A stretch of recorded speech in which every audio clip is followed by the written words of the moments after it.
Let's go live now to London, talk to Haitham Al-Sibahi. He's from the opposition supporting Syrian Social Club.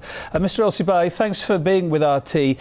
General Manas Tlaf, the most prominent defector, let's face it, from Syria's armed forces, acknowledged, didn't he, that it's essential to achieve unity in Syria.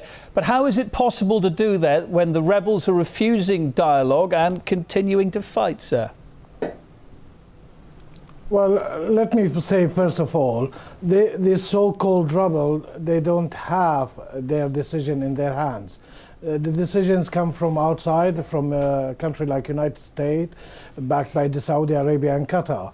So they just do what they've been told is to break the infrastructure of Syria, I mean, bleed the army, and bleed the economy. So that's what they're taking on. But I believe since a week, since that massacre happened in Syria and the bomb who killed the commanders in Syria, the Syrian army has called now for swift action, and the people is called for swift action. We are here, we called for swift action from a month or 2 months ago, because it's enough. These people, they understand only the language of the guns and the language of the bullets. So this is what they have to be faced by the Syrian army, by the bullets, and it's going on now.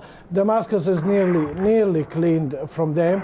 Aleppo is going to be cleaned. We want, as a Syrian, we want a dialogue. We want a political process. We want a ballot box. But everything it comes on the table, these groups are refused by their masters also. They refused Mr. Kofi Annan plan from the beginning. They refused every initiative. So now is the language of the bullets.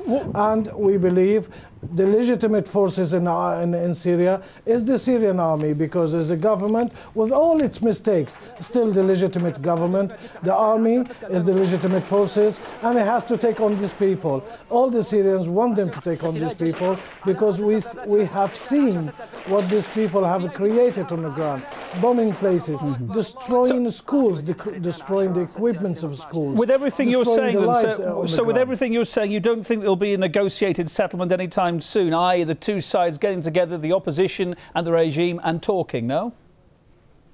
Well, if their masters in the United States and Saudi Arabia and Turkey also, we have to mention, has to close its border, as any country in the world has to control its border, not those jihadists and those elements coming through the border as they wish, and they've been armed in the south of Turkey.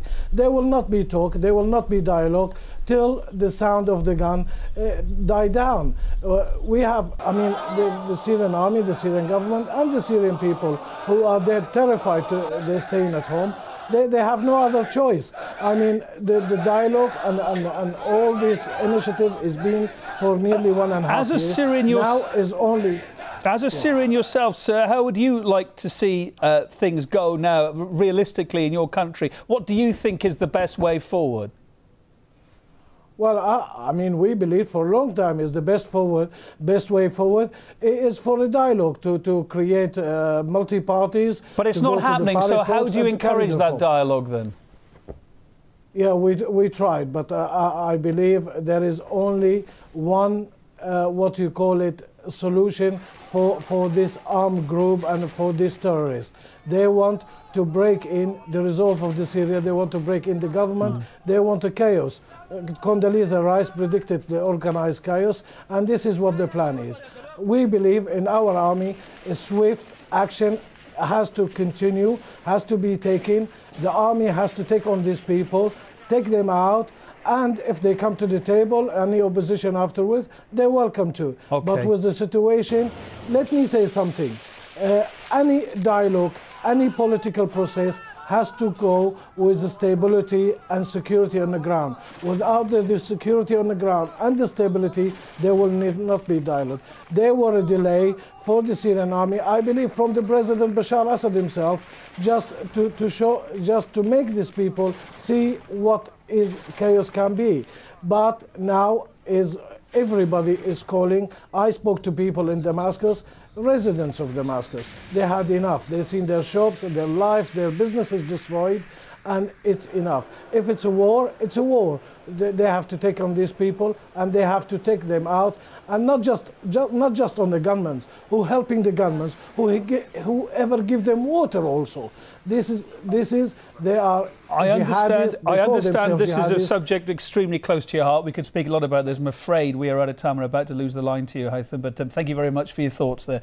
A representative of the Syrian Social Club in London as you are. Thank you.